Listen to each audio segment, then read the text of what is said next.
We're learning her image by knowing his heart, made in his likeness.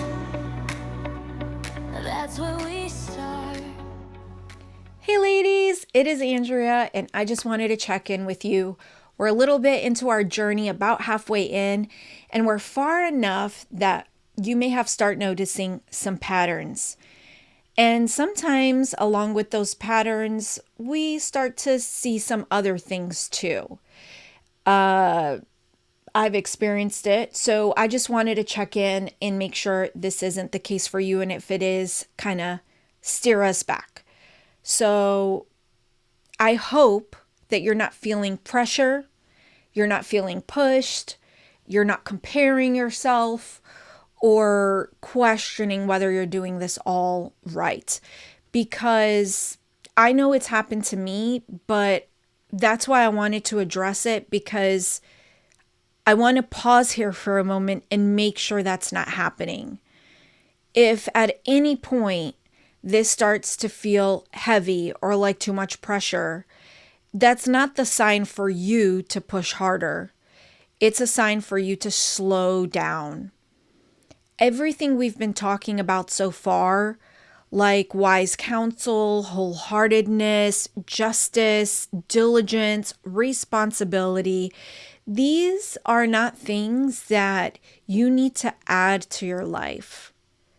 I hope by this point you have been able to see the pattern that what I'm trying to share with you is that you were made in the image and likeness of God, and these traits can all be found in God. And because you are made in His image, you also have these traits in you. They are not boxes to check off or a list of more things that you have to do. These are just reflections of who you are becoming. You are made in the image and likeness of God. In the New Testament, Paul says that we are predestined to conform into the image of Christ. And the image of Christ is the image of God. So why do we have to conform into the image of Christ if we were made in the image of God? Well, life. Life gets in the way. Our experiences get in the way. Your upbringing, where you were born and raised, how you were born and raised, what's the education that you had, did you go to church or not? All these things have an impact on your life. They lead you down a certain path. And sometimes your life experiences can drift you away from who God created you to be. Some, not your fault. Some choices that you made. But none of that matters, because what matters is that you're here now. And you want to explore who you are so that you can reflect God's image better. Sure, knowing how things got distorted is important. Getting to the root cause of things does help. But it's not the focus. I don't ever want you to focus on that, because what I have learned is that keeping my eyes on the target of where I am headed and who I am supposed to be provides far more results than me focus on where it came from, why I am that way, and psychoanalyzing myself. So I just want to make sure that as we focus on identity, it doesn't turn into performance, because it so easily can be.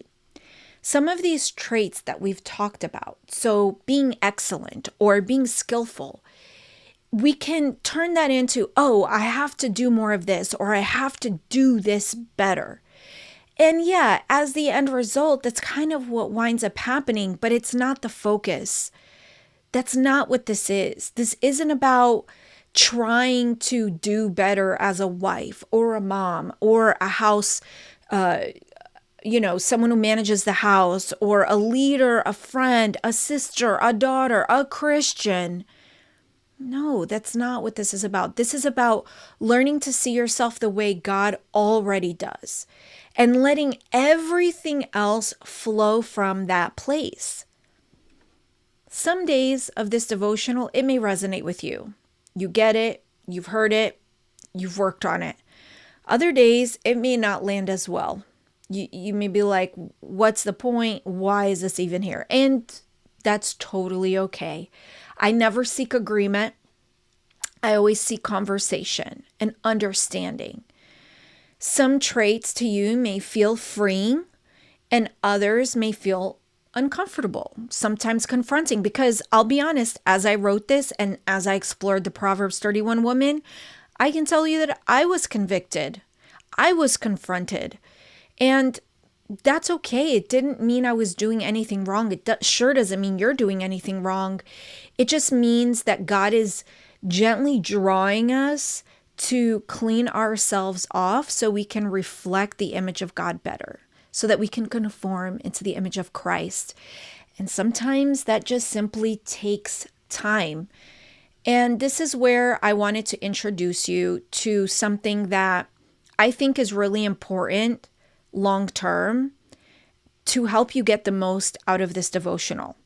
By the end of this journey, my hope is not that you have mastered or understood all of the 31 traits that we talk about.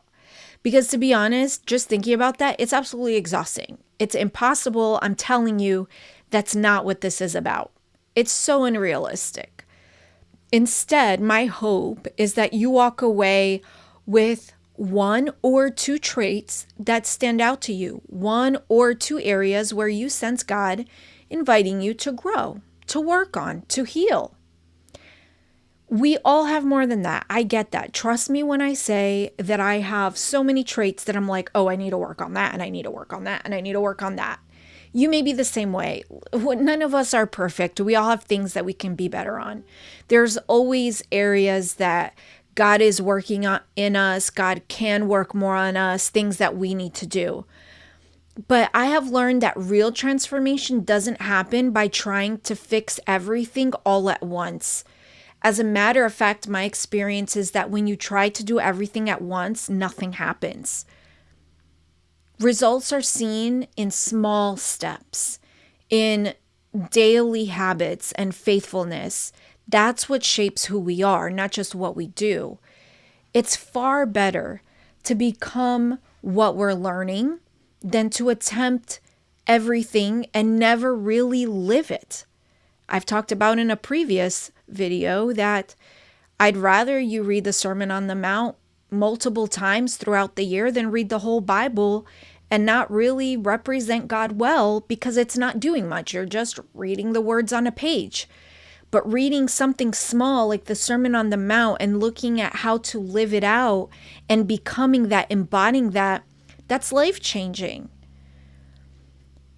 So I don't want you to feel pressure as you go through this. If that's the case, I just let it go.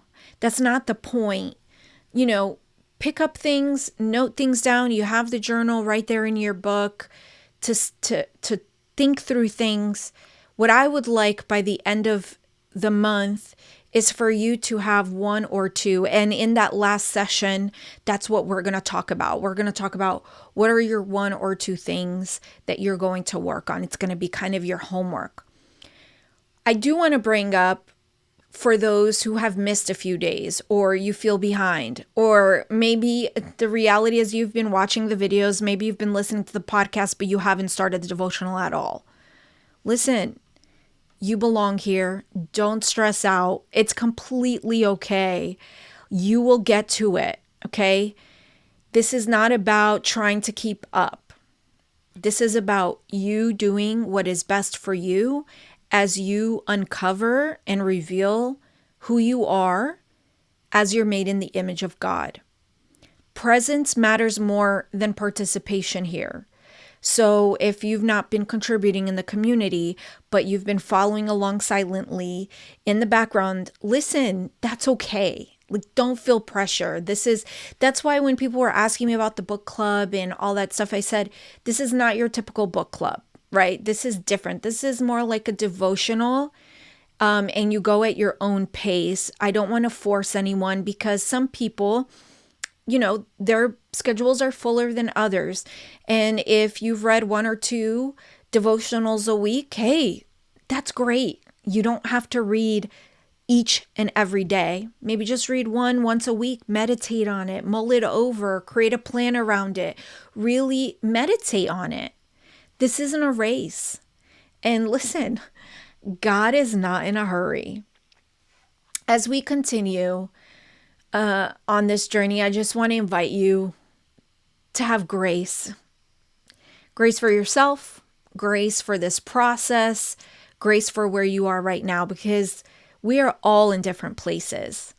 And sometimes, for example, a young mom with multiple young kids, it can be so overwhelming. You have so much going on and your kids need you. They're so dependent on you. And sometimes you even feel kind of drained, like you're giving.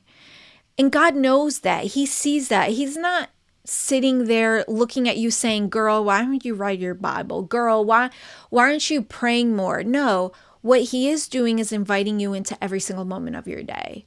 While you're washing those dishes, while you're feeding your kids, while you're cleaning their room, while you're reading their bedtime story, he just wants to be part of those days. He doesn't need you to do some grand gesture. That's not what he wants. When you can, awesome. But when you can't, he's not holding it over your head. You don't have to carry everything all at once. You don't have to figure out everything. Like, you don't have to go through the devotional entirely by the end of this month. We will be here the entire year together going through this. And we may move along and trek along because some people are going, but it doesn't mean you can't backtrack and pull us back in and say, hey, I'm only on day 5. You guys are on day 20, but I'm on day 5 and I just read this and this is what I took out of it. We will come back to day 5 with you. Like, that's what this is all about. That's the journey. That's the awesome thing about journeying with God, is us going back with you on day 5 isn't going to pull us away from us being on day 20. Formation, conforming into the image of God. There's times God does a miracle, and things change like that. But the reality is sometimes it's just a slow process and it's okay. Like, it's better that we're moving forward and really taking it all in and healing and learning and growing slowly and becoming that thing than rushing through it just for the sake of it or to try to keep up with everybody else, because this is not about comparison. So as we head into the next part of the journey, I'd love for you to reflect on this. And you can do it in your head. You can think about it right now. You can write it down. I just want you to take a note of which trait so far has surprised you. Like, is there one that stood out? Because for me, day 1 is that. Day 1 is the one that absolutely changed so much for me. And being purposeful is another one, and being excellent. And I'm getting emotional just thinking about it, because the reality is, God changed my life so much through this message. And I think it's why I'm so passionate about it. And I want everyone to experience that, because while I can look at every trait and be like, wow, everything has changed so much for me, I never felt the pressure. There's things that I still have to work on so deeply and profoundly because I so lack in that area, but I don't feel the pressure because I know that it's all right in there. I just have to uncover it, and I'm slowly doing it, and God's doing it with me, and I've invited him to the process, and I just want that for you too. So I just want you to think about, what's that one? Maybe you haven't even gotten there yet, but is there one so far that has boom, popped out that just blew your mind? Or is there one that stood out where for sure God wants you to intentionally work on? Maybe it didn't blow your mind. Maybe it wasn't shocking or anything like that, but it's an area that that you need to work on more and reflect God better in that area. So just think about those things and meditate on them. You don't have to share this. I'm not going to have a post, in the group. And when we meet tonight, we are going to talk about this. And if you'd like to share, you're welcome to share. I'm not going to make everyone share, only those who want to. But I just want to thank you all. I want to thank you for being here. I do not take lightly the fact that you are here, that you're taking your time, that you're walking on this, through this journey with me. It is a journey of a lifetime and a journey for a lifetime. I guarantee you I will be walking this journey for the rest of my life. And it doesn't feel heavy. It feels exciting for me, like, sure, I may think that there's a trait that I've like mastered, but I'm not surprised if like 5 years from now, I'm like, oh my gosh, I thought I was doing this so well, but I need to make it better, And that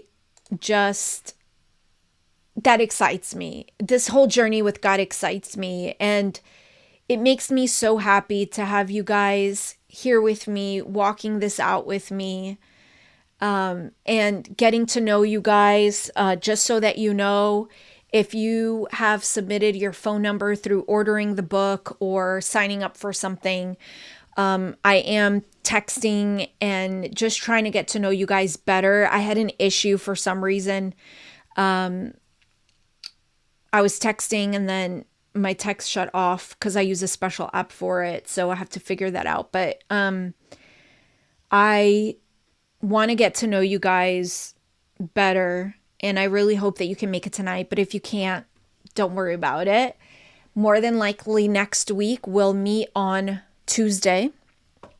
And I'll check to see what time is best for everyone on Tuesday. And hopefully we can get like different people who couldn't come last week. And maybe you can't come Thursday, but Tuesday works for you. And then maybe the next week we will, or maybe the final one for the month, we'll do it on the weekend so that people who are in different time zones can join us. I just have to look at my schedule because both of my daughters are wrestlers and one's in college and one's in high school. So their schedules are different and we're in the middle of season now. So it's a bit crazy, but it's a good crazy. I love being mom to my daughters, and I do have a surprise for the next season of the podcast. So those of you who are following the podcast, you know that this month we have the meditations. So they're daily meditations based on the book. Season 4, I haven't announced this to the podcast. So if you're watching this, one of the few watching it, you'll get a little bit of a heads up. Season 4, I am going to have women on who are going to dive deep into each and every character trait that we have in the book. And we'll go in order. So season 1, did I say season 1? Season 4 is what I meant. Season 1, we went, character trait by character trait. I followed more the reading plan on the YouVersion Bible app. My expectation was that was going to be the one and only season. It was going to be a static podcast. I wasn't going to add to it. But then based on the feedback, we kept it going. We did Made for More season 2. Now we're in season 3 with the meditations. And season 4 will be us breaking down the character traits, but I will have other people on. And the goal is to have those people share with us what it looks like to embody those traits. So maybe it's something that they specialize in or something that they struggled with and have worked on. They'll share their wisdom with us about that particular character trait. But episode 1 is going to be so special because at least one of my daughters is going to be joining us. And I'm trying to see if the other one can join us. It's kind of tough because of schedules, but I'm so excited about it. Day 1, as you guys know, is Wise Counselor. It's a little bit different from Wisdom, but it's about wise counsel and how our words matter into our legacy, because ultimately at the heart of it was how Proverbs 31 wasn't written by a man. It technically was, but it was advice given by a mother. And that's what episode 1 is going to be about. So I'm so excited for you guys to meet my daughters, who are just my treasure. and have made being a mom easy in a way, and have taught me a lot about life and love, and they teach me all the time. So I'm excited to have them on so they can share some wisdom with you guys as well. One is 17 and the other one is 18, about to turn 19 soon.